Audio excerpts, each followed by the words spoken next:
Première épître de Pierre, chapitre 1. Pierre en est l'auteur. Le thème abordé sont les souffrances et la gloire. La date de rédaction est d'environ 65 après Jésus-Christ. Pierre, en écrivant cette épître, accomplit la mission que Christ lui a confiée. Pierre est l'apôtre des circoncis. Il s'adresse aux Juifs dispersés dans les provinces de l'Asie mineure. Comme Paul, il développe les doctrines de la grâce, en insistant toutefois sur l'espérance qui s'attache à la foi. Cette épître contient un certain nombre de parallèles avec les paroles du Seigneur rapportées dans les évangiles.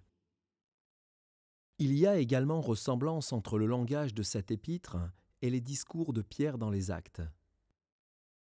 Vraisemblablement, cette épître fut écrite de Babylone, ce qui pourrait confirmer la mention des lieux géographiques de 1 Pierre chapitre 1 et verset 1. Cependant, beaucoup pensent que Babylone est un symbole de Rome. L'épître s'adresse aux judéo-chrétiens, mais son message concerne tous les croyants en Christ. But de l'épître ? À la fois exhorter et témoigner. La pensée maîtresse gravite autour des souffrances du chrétien. Pierre plaide pour que le croyant reste ferme dans la foi, malgré les épreuves, en mettant son espérance dans le Rédempteur ressuscité. L'épître, étayée de citations et d'allusions à l'Ancien Testament, exhorte aussi le croyant à vivre dans la piété. Cette épître peut être divisée comme suit. L'introduction, les souffrances du chrétien et sa conduite à la lumière d'un salut parfait. La vie chrétienne en rapport avec la position du croyant et les souffrances de Christ, notre substitut. Le service chrétien inspiré par la perspective du retour de Christ et la conclusion.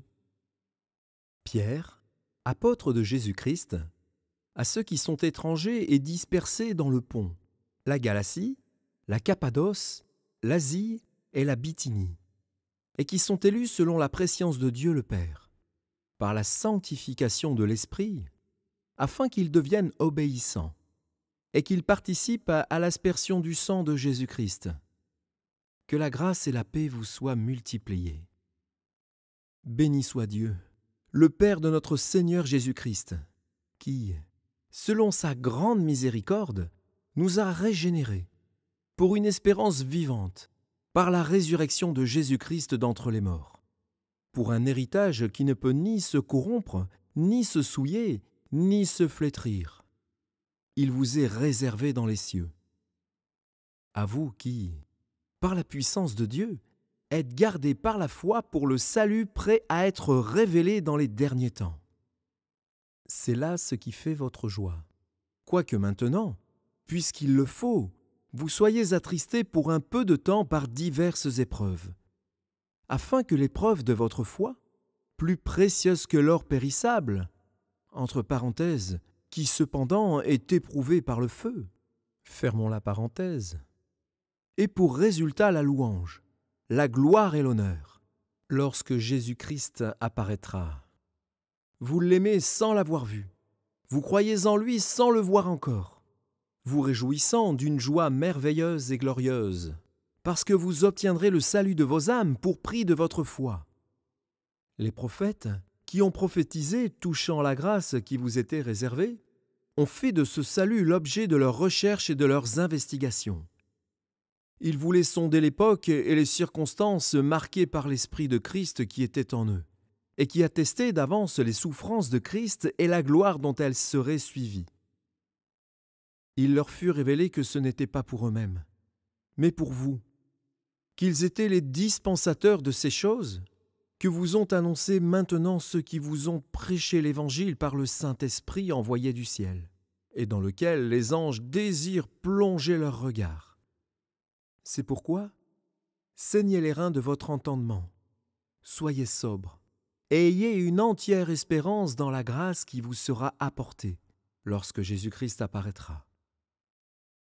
Comme des enfants obéissants, ne vous conformez pas aux convoitises que vous aviez autrefois quand vous étiez dans l'ignorance. Mais Puisque celui qui vous a appelé est saint, vous aussi soyez saints dans toute votre conduite. Selon qu'il est écrit, vous serez saints, car je suis saint. Et si vous invoquez comme Père celui qui juge selon l'œuvre de chacun, sans favoritisme, conduisez-vous avec crainte pendant le temps de votre séjour sur la terre.